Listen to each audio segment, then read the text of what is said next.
Hello students, class 9th chapter 8, chapter name is quadrilateral, exercise 8.2, question number 2. Let's start the question. What is given in this question? ABCD is a rhombus. हमारे पास ABCD एक rhombus है, ABCD ये हमारी एक rhombus है, and PQR and S are respectively the midpoints of sides AB, BC, CD and DE. P जो है mid point है AB का, Q मिड पॉइंट है BC का और R मिड पॉइंट है CD का और S मिड पॉइंट है DE का रिस्पेक्टिवली। हमें मिड पॉइंट्स गिवन है, ठीक है।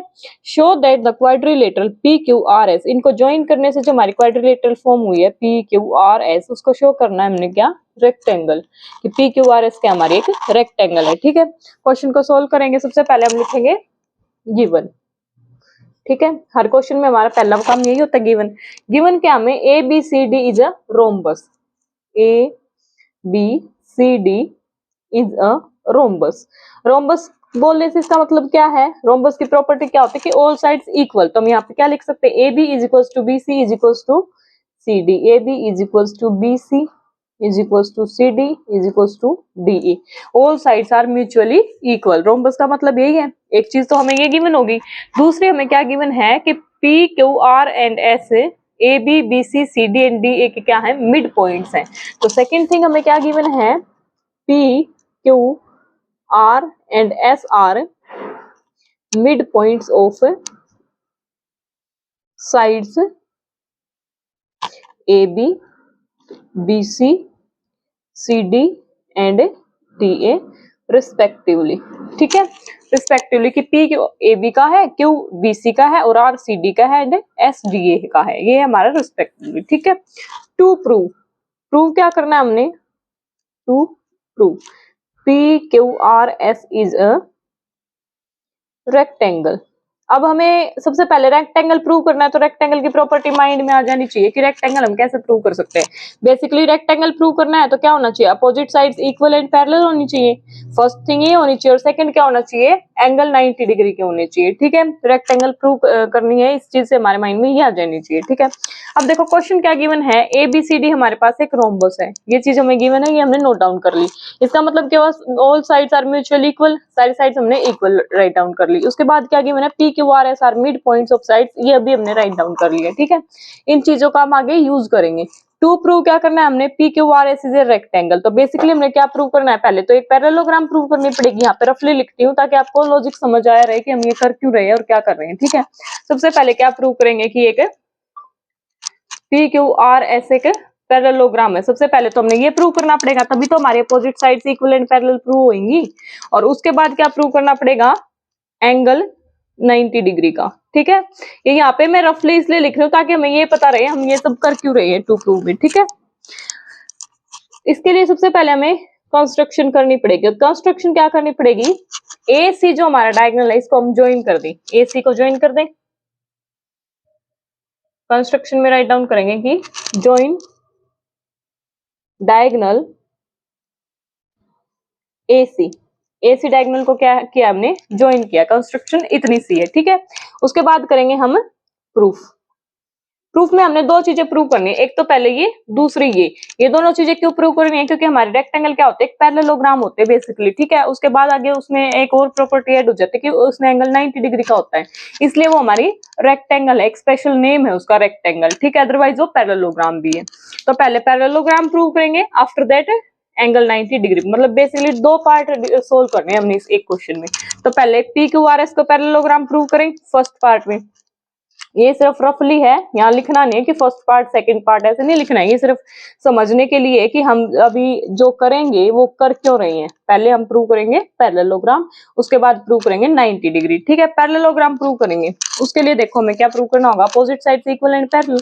यहाँ से देखो अगर हम ट्राइंगल ए बी सी को देखें, triangle A B C, let in triangle A B C, A B C हमारी ट्राइंगल है। P क्या है, mid point of A B, P is mid point of A B, P and Q is mid point of B C. Given है ये हमें, ये चीज क्या हमें गिवन है। एंड सेकंड क्या है, Q is mid point of B C, ये भी क्या हमें गिवन है, ठीक है।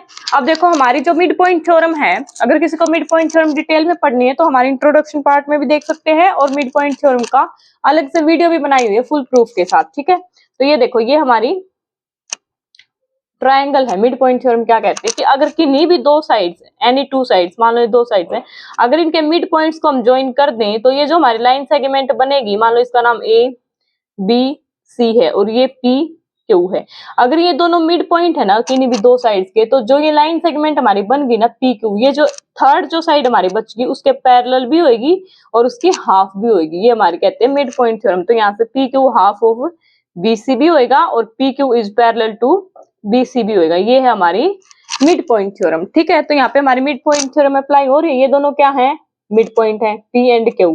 तो अगर ये मिड पॉइंट है तो जो थर्ड साइड है ट्राइंगल की, दिस वन, तो इसके ये पैरेलल भी होगा और हाफ भी होगा। तो यहाँ से हम क्या लिख सकते हैं, P Q is parallel to A C, A C. ठीक है, and P Q is equal to half of A C लिख सकते हैं। इसको नाम दे दें हम फर्स्ट, इसको नाम दे दें हम सेकेंड। यहाँ तक किसी को कोई problem? Mid point theorem apply करी है। अगर किसी को डिटेल में मिड पॉइंट थ्योरम देखनी है तो अपने चैनल पे फुल वीडियो पड़ी हुई है इसकी। ठीक है, और हल्का सा रिवीजन मैंने यहाँ भी दे दिया है कि मिड पॉइंट थ्योरम होती क्या है। ठीक है, इस ट्रायंगल में अप्लाई की हमने, अब इस ट्रायंगल में अप्लाई करेंगे। Triangle A D C, A D C में भी सेम चीज अप्लाई करेंगे। तो क्या लिखेंगे, इन ट्रायंगल, देखो एक बार इधर वाली ट्रायंगल लिए, एक बार इधर वाली लिए, तो क्या लिखेंगे, in triangle A D C, in triangle A D C. Similarly करेंगे, S is the mid point of A B, sorry A D, S is mid point of A D, ये क्या हमें गिवन है। ठीक है, उसके बाद देखो R is the mid point of C D, ये भी हमें गिवन है, R is mid point of C D, ये भी क्या हमें गिवन है। ठीक है, दोनों चीजें गिवन है। अब मिड पॉइंट थ्योरम अभी भी मैंने समझाई थी, तो मिड पॉइंट थ्योरम से देखो ये भी मिड पॉइंट है, ये भी मिड पॉइंट है, तो ये जो हमारे लाइन सेगमेंट बन गई, जो हमारी थर्ड साइड है, इसके अपोजिट साइड, सामने वाली साइड, इस साइड के पैरेलल भी होगी और इक्वल हाफ भी होगी। ठीक है, तो ये क्या हो गया, S R is parallel to A C लिख सकते हैं, S R is parallel to A C, and also S R is equals to half of A C. यहाँ पे हम लिखेंगे बाय मिड पॉइंट थ्योरम। ठीक है, बाय मिड पॉइंट थ्योरम, यहाँ पे भी क्या लिखेंगे, बाय मिड पॉइंट थ्योरम। ठीक है, अगर हम इसको नाम दे दे, 1 2 हो गए थे, इसको नाम दे दे 3 और इसको नाम दे दे हम 4। अब देखो फ्रॉम फर्स्ट एंड थर्ड हम क्या लिख सकते हैं, from first and third, this one and this one, PQ is parallel to AC and SR is also parallel to AC, PQ भी AC के पैरेलल है और SR भी AC के पैरेलल है।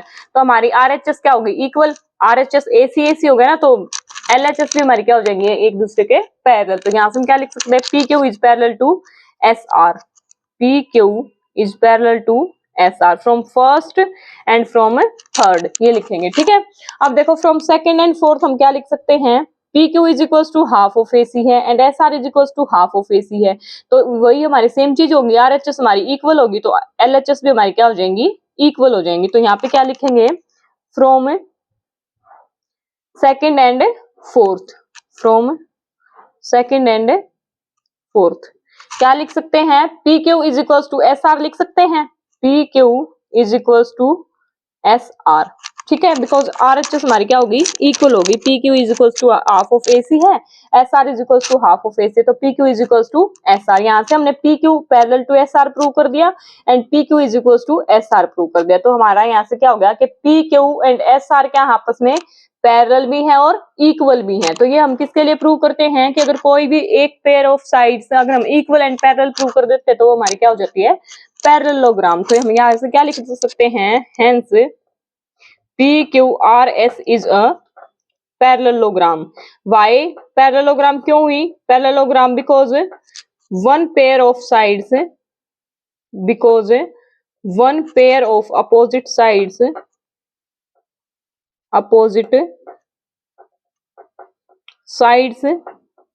are equal and parallel, are equal and parallel.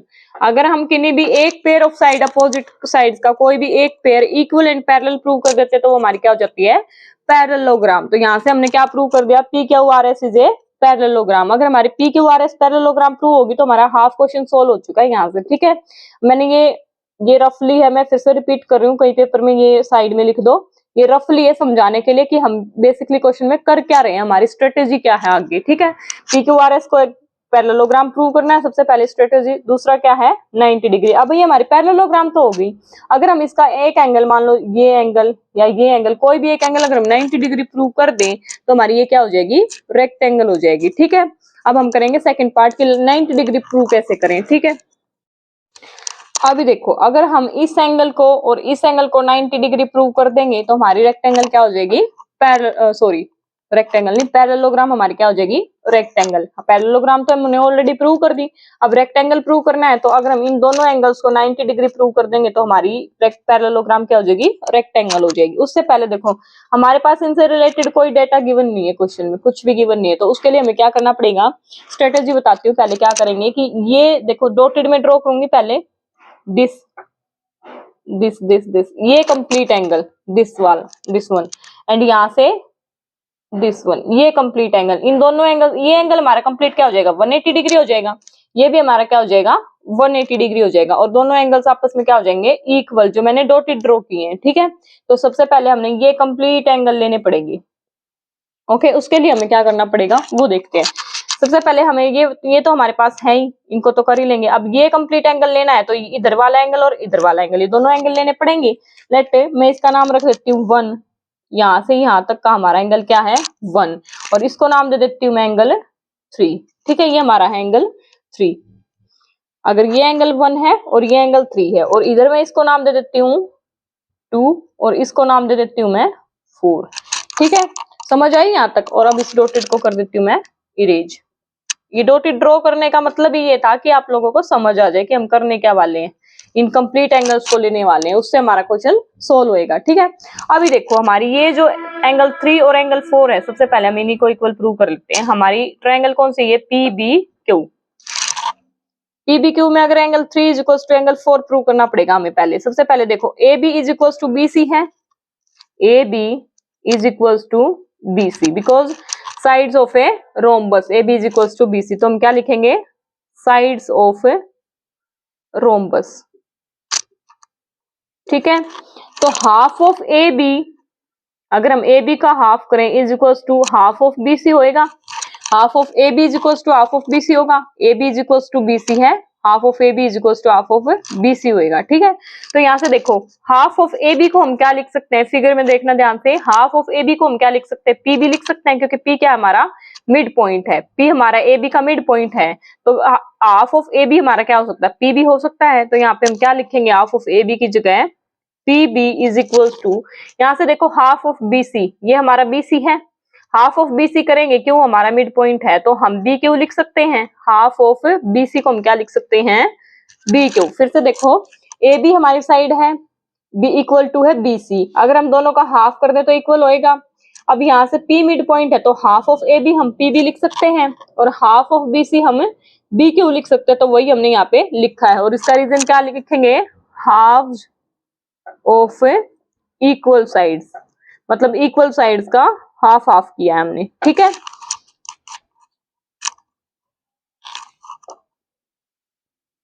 ये हो गया। अब देखो, हम बहुत पहले प्रॉपर्टी करके आए हुए हैं ट्रायंगल की, कि अगर ये हमारी एक ट्रायंगल है और ये दोनों साइड्स हमारी इक्वल हैं, तो इनके जो अपोजिट एंगल्स होंगे, अपोजिट एंगल्स का मतलब है कि इस एंगल के सामने जो एंगल है, मान लो ये एंगल, और इस साइड के सामने जो एंगल है ये एंगल, ये दोनों एंगल्स भी क्या होंगे, आपस में इक्वल होंगे। ये हमारी ट्रायंगल की प्रॉपर्टी है कि अगर ये दोनों साइड्स हमारी इक्वल हैं तो इनके अपोजिट जो एंगल्स होंगे वो भी हमारे क्या होंगे, इक्वल होंगे। ठीक है, तो अब यहाँ पे P भी हमारा इक्वल टू B क्यू है, ये दोनों साइड्स हमारी इक्वल होगी। इसके अपोजिट कौन सा एंगल है, एंगल 3। B क्यू के अपोजिट कौन सा एंगल हमारा, एंगल 3, एंड PB के अपोजिट कौन सा एंगल हमारा, 4। PB के अपोजिट, अपोजिट का मतलब है सामने वाला, तो हमारा कौन सा एंगल है, एंगल 4। तो angle 4 is equal to angle 3 लिख सकते हैं हम। और इसका रीजन क्या लिखेंगे, angles opposite to equal sides, angles opposite to equal sides are equal, ठीक है। जो इक्वल साइड के अपोजिट एंगल्स होते हैं वो हमारे क्या होते हैं, इक्वल एंगल होते हैं। अब यहाँ तक हमारा हाफ हो गया, सोल angle 3 is equal to angle 4 prove कर दिया हमने। अब हमने angle 1 is equal to angle 2 prove करना है। Angle 1 is equal to angle 2, ये कैसे प्रूव करेंगे? हमारी ये एंगल 1 है जो कौन से ट्राइंगल में आ रहा है, एंगल ए पी एस में आ रहा है, और एंगल 2 हमारा सी आर क्यू में आ रहा है। अगर हम इन दोनों ट्राइंगल्स को कॉन्ग्रुएंट प्रूव कर दें तो हमारा angle 1 is equal to angle 2 हो जाएगा बाय सिम्प्लिसिटी, ठीक है। तो सबसे पहले में क्या करना पड़ेगा, दोनों ट्राइंगल्स कॉन्ग्रुएंट प्रूव करनी पड़ेंगी। तो इसके लिए हम क्या लिखेंगे, यहाँ पे प्रूव कर दें triangles congruent.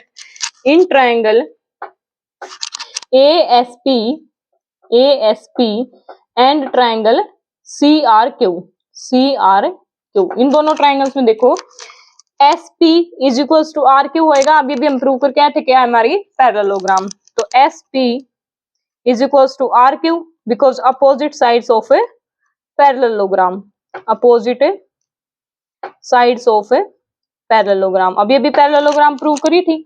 S P is equal to R Q हो गया हमारा, ठीक है। उसके बाद देखो ए पी, जो ए पी है हमारा वो is equal to C Q हो जाएगा। क्यों होएगा, देखो ए पी जो है हमारा हाफ ऑफ ए बी होएगा, हाफ ऑफ ए बी। सबसे पहले हम क्या लिखेंगे, A B is equal to B C, अभी जो हमने यहाँ पे किया था।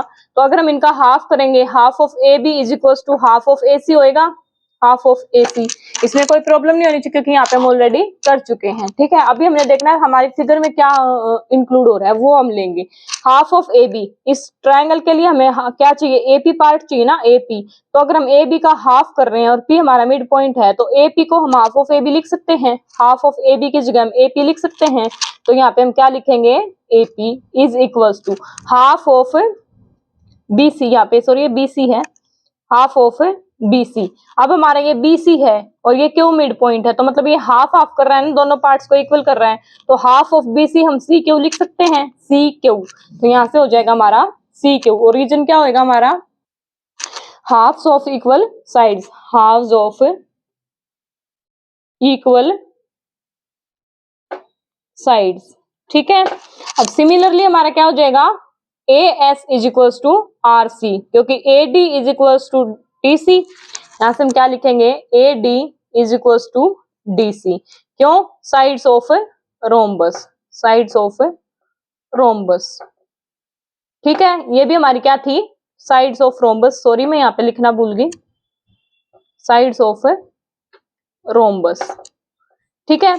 अब अगर हम इन दोनों का हाफ कर दें, वही सेम प्रोसीजर जो अभी हमने किया है, half of AD is equal to half of DC equal होएगा, ठीक है। अब देखो half of AD is equal to half of DC, AD का हाफ हम SA लिख सकते हैं क्योंकि S क्या हमारा मिड पॉइंट है। तो हाफ ऑफ AD की जगह हम SA लिख सकते हैं, is equal to half of DC की जगह हम RC लिख सकते। RC ही क्यों ले रहे हैं, क्योंकि हमें इन दोनों ट्राइंगल्स को कॉन्ग्रुएंट प्रूव करना है। तो हाफ ऑफ DC क्या लिख सकते हैं, RC। तो यहाँ पे क्या लिखेंगे हम, RC। और रीजन क्या होगा हमारा, halves of equal sides, equal sides. अब देखो ट्राइंगल्स में, इस ट्राइंगल में और इस ट्राइंगल में, S P is equal to R Q हमने अभी प्रूव किया, this one. S C R is equal to S A prove किया, दिस वन।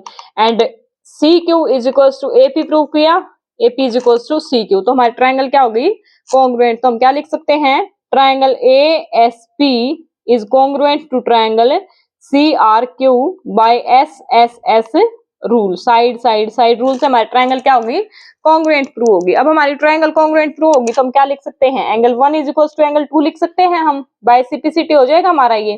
तो हम यहाँ पे क्या लिखेंगे, ये दोनों ये पार्ट्स मतलब पहले ये है बाद में ये है, ठीक है। अभी हम यहाँ पे नेक्स्ट पार्ट करेंगे कि ये दोनों ट्राइंगल हमारे क्या होगी, कॉन्ग्रुएंट। तो यहाँ से angle 1 is equal to angle 2 by simplicity हो जाए। तो यहाँ से हम क्या लिखेंगे, angle 1 is equal to angle 2 by simplicity. यहीं से हमारा आगे कंटिन्यू है ये यहाँ से, ठीक है। तो angle 1 is equal to angle 2 हो गया हमारा बाय सिम्प्लिसिटी, क्योंकि ट्राइंगल्स क्या कर दी हमने, कॉन्ग्रुएंट प्रूव कर दी, ठीक है।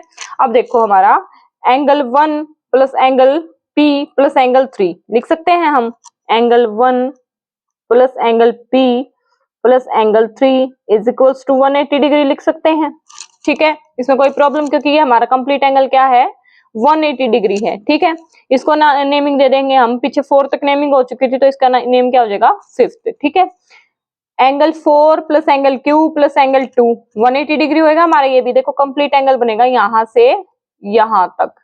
ठीक है, क्योंकि हमारा ये स्ट्रेट एंगल बन रहा है इन तीनों को ज्वाइन करने पे। तो हम क्या लिखेंगे, angle 2 plus angle Q plus angle 4 is equals to 180 degree. इसको नेमिंग कर देंगे हमें 6th। ठीक है, अब देखो दोनों हमारे क्या है, 180 डिग्री के इक्वल है, तो हमारी RHS इक्वल होगी तो LHS इक्वल हो जाएंगी। RHS 180 डिग्री है दोनों में, तो हमारी RHS इक्वल होगी तो LHS इक्वल कर देंगे। तो हम क्या लिखेंगे, फ्रॉम 5th एंड 6th हमारा angle 1 is equals to angle 1 plus angle P plus angle 3 is equals to angle 2 plus angle Q plus angle 4। ठीक है, फ्रॉम 5th एंड 6th, क्योंकि हमारी RHS इक्वल हो गई थी तो LHS भी क्या हो जाएंगी, हमारी इक्वल हो जाएंगी। ठीक है, अभी देखो हम ऊपर angle 1 is equals to angle 2 prove करके आए हैं। यहाँ पे angle 1 is equals to angle 2, as we know angle 1 is equals to angle 2 proved above. ठीक है, और angle 3 is equals to angle 4 भी अभी हमने प्रूव किया था। यहाँ से angle 3 is equals to angle 4 equal sides का यूज करके, तो angle 3 is equals to angle 4 also proved above. तो अगर हमारी ये angle 1 is equals to angle 2 है, angle 3 is equals to angle 4 है और इक्विटी हमें मेंटेन करनी है, तो हमारा angle P is equals to angle Q हो जाएगा ऑटोमेटिकली। तो यहाँ से हम क्या लिखेंगे, angle P is equals to angle Q, angle P is equals to angle Q। ठीक है, यहाँ से हो गया हमारे दोनों एंगल्स क्या हो गए, ये इक्वल हो गया। बस प्रूव करना रह गया कि हमारा ये 90 डिग्री है। ठीक है, 90 डिग्री कैसे प्रूव करेंगे, अभी देखो हमारी एक प्रॉपर्टी होती है कि अगर पैरेलल लाइंस की प्रॉपर्टी होती है वो, कि अगर हमारी ये पैरेलल लाइंस हैं, ठीक है, और ये हमारी कोई भी ट्रांसवर्सल लाइन है, अगर ये इनको वो करे तो हमारे ये क्या होते हैं, को इंटीरियर एंगल्स होते हैं। और इन एंगल्स का सम क्या होता है हमारा, 180 डिग्री होता है। को इंटीरियर एंगल्स का सम 180 डिग्री। अब देखो हमारी ये दोनों साइड्स हम पैरेलल प्रूव कर चुके हैं, RQ is equals to SP। अब इसको इरेज करके इसका काम हमारा हो चुका है। अगर किसको रिपीट में देखना है तो बाद में वीडियो को बैक में ले जाके देख सकते हैं। ठीक है, तो अभी यहाँ पे ये वाला लॉजिक समझा रही हूँ। अभी यहाँ पे देखो जो हमारी RQ है, RQ is parallel to SP, RQ is parallel to SP because opposite sides of parallelogram। PQRS को हम ऑलरेडी पैरेललोग्राम प्रूव कर चुके हैं ना, अपोजिट साइड्स ऑफ पैरेललोग्राम।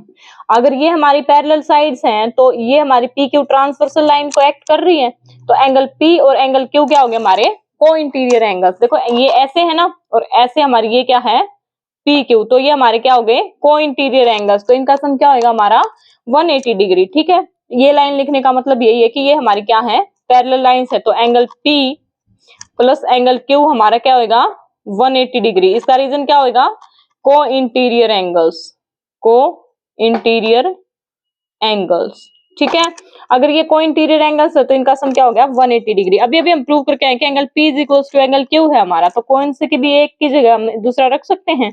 मान लो हम Q की जगह P रख रहे हैं, तो angle P plus angle P is equals to 180 degree, तो twice of angle P is equals to 180 degree. और यहाँ पे हम क्या लिखेंगे, angle P is equals to angle Q। अभी अभी हमने प्रूव किया था। ठीक है, तो यहाँ से एंगल P हमारा क्या हो गया, 90 degree, and angle P is equals to angle क्या है हमारा, Q। तो बोथ क्या हो गए, 90 डिग्री। तो ये एंगल भी क्या हो गया हमारा, 90 डिग्री, और ये एंगल भी क्या हो गया हमारा, 90 डिग्री। तो हमने क्या प्रूव कर दिया, ये क्या हमारी एक रेक्टेंगल है, क्योंकि हमने प्रूव ही क्या करना था, पैरेललोग्राम एंड 90 डिग्री। पैरेललोग्राम हमने ऑलरेडी प्रूव कर दी, और अभी हमने क्या प्रूव कर दिया, एंगल 90 डिग्री। तो हमारे दोनों एंगल्स 90 डिग्री के हो गए। तो हम यहाँ पे क्या लिख सकते हैं, PQRS इज ए रेक्टेंगल। और रीजन क्या है, क्योंकि अपोजिट साइड्स पैरेलल और इक्वल प्रूव कर दी, और एंगल हमने 90 डिग्री प्रूव कर दिया। तो यहाँ पे हम क्या लिखेंगे, PQRS is a parallelogram whose one angle is 90 degree, one angle is 90 degree। thus PQRS is a rectangle। यही हमने प्रूव करना था कि ये हमारी क्या है, रेक्टेंगल है। ठीक है, कंफ्यूज नहीं होना है, क्वेश्चन बहुत इजी है, लेंथी है बट इजी बहुत है। एक बार फिर से रिपीट में वीडियो को देखोगे बहुत अच्छे से समझ में आएगा। प्रूव दो ही चीजें करनी थी कि पैरेललोग्राम है और 90 डिग्री है। पैरेललोग्राम वाला पार्ट तो क्वेश्चन फर्स्ट जैसा ही सेम है इसमें भी, और 90 डिग्री में क्या है, लेंथी है बट इजी बहुत है। तो यहाँ से हमने क्या प्रूव कर दिया, पी क्यू आर एस हमारे एक पैरेललोग्राम है जिसका एक एंगल क्या हमारा 90 डिग्री है। अगर ये हमने प्रूव कर दिया तो क्या हमारा क्या हो गया, P Q R S is a rectangle, hence the solution. अगर वीडियो पसंद आए, क्वेश्चन समझ आए तो वीडियो को लाइक कर दें, चैनल को सब्सक्राइब कर दें। मिलते हैं हमारी नेक्स्ट वीडियो में। Thank you.